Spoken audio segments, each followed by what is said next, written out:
दिल्ली में एक ऐसा लोहे का स्तंभ है जो पिछले 1600 सालों से खुले आसमान के नीचे खड़ा है, लेकिन आज भी उस पर जंग का एक भी निशान नहीं है। ये एक ऐसा रहस्य है जिसने वैज्ञानिकों और इतिहासकारों सबको सदियों से हैरान कर रखा है। तो चलिए आज इसी प्राचीन पहेली की एक-एक परत को खोलते हैं। अच्छा, दिल्ली के कुतुब कॉम्प्लेक्स में खड़ा ये स्तंभ कोई मामूली स्मारक नहीं है। ये 7 टन वजनी है, 23 फुट ऊंचा है और जानते हैं ये लगभग शुद्ध लोहे से बना है। जरा सोचिए, 4वीं सदी की तकनीक से इतना विशाल और इतना शुद्ध लोहे का स्तंभ आखिर बनाया कैसे गया होगा? जी हां, पूरे 1600 साल। इतने लंबे समय तक खुले आसमान के नीचे रहने के बाद भी ये आज भी उतनी ही मजबूती से खड़ा है, बारिश, धूप, प्रदूषण सब कुछ झेलते हुए। और यहीं से हमारा सबसे बड़ा सवाल उठता है, आखिर ऐसा क्या खास है इस स्तंभ के लोहे में जो इसे जंग लगने से बचाता है? क्या ये प्राचीन भारत की कोई खोई हुई तकनीक थी, या इसके पीछे कोई और वैज्ञानिक कारण है? चलिए इस पहेली को सुलझाते हैं। इस रहस्य को सुलझाने के लिए हमें सबसे पहले इतिहास के पन्नों को पलटना होगा। मतलब हमें ये पता लगाना होगा कि इस स्तंभ को किसने, कब और क्यों बनवाया था। तो पहला और सबसे अहम सुराग हमें कहीं और नहीं बल्कि स्तंभ पर ही खुदे एक शिलालेख से मिलता है। ये प्राचीन संस्कृत और ब्राह्मी लिपि में लिखा है। इसमें चंद्र नाम के एक बहुत शक्तिशाली राजा का जिक्र है, पर सवाल यह है कि ये राजा चंद्र थे कौन? इतिहासकारों ने इस पहेली को बड़े ही दिलचस्प तरीके से सुलझाया।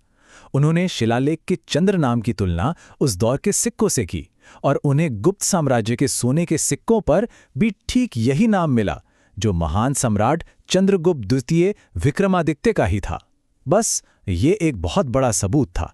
तो अब हम ये जानते हैं कि इस स्तंभ का निर्माण लगभग 400 ईस्वी में गुप्त काल के दौरान हुआ था, और इस दौर को भारत में कला, विज्ञान और धातु विज्ञान का स्वर्ण युग भी माना जाता है। लेकिन एक और बात, ये स्तंभ हमेशा से दिल्ली में नहीं था। वो जो शिलालेख है उसमें विष्णुपादगिरी नाम की एक पहाड़ी का जिक्र है, जहां इसे एक ऊंचे ध्वज स्तंभ के तौर पर लगाया गया था। तो अब अगली पहेली थी इस जगह को ढूंढना। पुरातत्वविदों का मानना है कि ये विष्णुपादगिरी असल में मध्य भारत की उदयगिरी की गुफाएं हैं। ये जगह सम्राट चंद्रगुप्त द्वितीय से बहुत गहराई से जुड़ी हुई है, जो भगवान विष्णु के उपासक थे। तो शायद ये स्तंभ वहीं पर विष्णु के वाहन गरुड़ के सम्मान में एक ध्वज स्तंभ के रूप में खड़ा था। ठीक है, तो चलिए अब हम इसके निर्माण की इंजीनियरिंग चुनौती को समझते हैं। देखिए, 4वीं शताब्दी में 7 टन लोहे को गढ़ना कोई बच्चों का खेल नहीं था। उस समय इतनी बड़ी भट्टियां तो थी नहीं कि पूरे स्तंभ को एक साथ ढाला जा सके। इसलिए कारीगरों ने एक बहुत ही कमाल की तकनीक का इस्तेमाल किया, जिसे फोर्ज वेल्डिंग कहते हैं। इसमें वो लोहे के छोटे छोटे गर्म पिंडों को एक-एक करके हथौड़ों से पीट-पीट कर आपस में जोड़ते गए, जब तक कि ये विशाल स्तंभ तैयार नहीं हो गया। ये रेखाचित्र दिखाता है कि ये काम कैसे किया गया होगा। स्तंभ को सीधा खड़ा करके नहीं, बल्कि जमीन पर लिटाकर बनाया गया था। कारीगर गरम लोहे के टुकड़ों को एक तरफ रखते और फिर उन्हें हथौड़ों से पीटकर मुख्य स्तंभ पर जोड़ते जाते।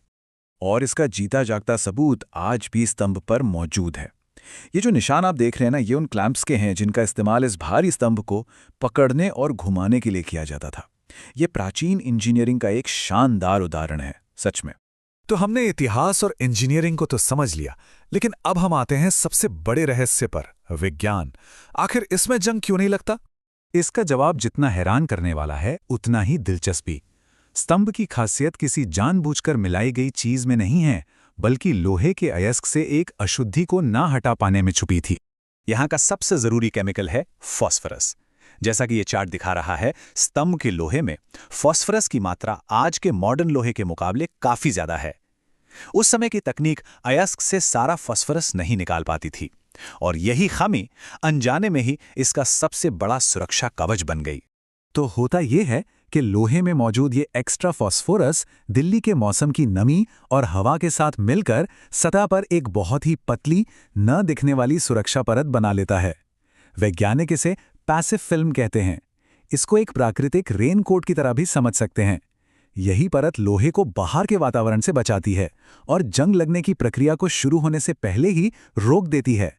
तो इस तरह हमने इस प्राचीन पहेली के सभी टुकड़ों को एक-एक करके जोड़ लिया है। ये रहस्य सिर्फ एक चीज से नहीं सुलझा। इसे समझने के लिए हमें इतिहास, इंजीनियरिंग और रसायन विज्ञान तीनों की मदद लेनी पड़ी। ये प्राचीन ज्ञान और आधुनिक विज्ञान का एक अद्भुत संगम है। जैसा कि शोधकर्ता कहते हैं, ये स्तंभ वाकई में अपने बनाने वालों के अविश्वसनीय कौशल और ज्ञान का एक जीता जागता स्मारक है। ये साबित करता है कि प्राचीन भारत में धातु विज्ञान कितना उन्नत था। ये स्तंभ हमें सोचने पर मजबूर करता है। प्राचीन दुनिया के ऐसे और कितने रहस्य हैं जो विज्ञान और इतिहास के संगम से सुलझने का इंतजार कर रहे हैं।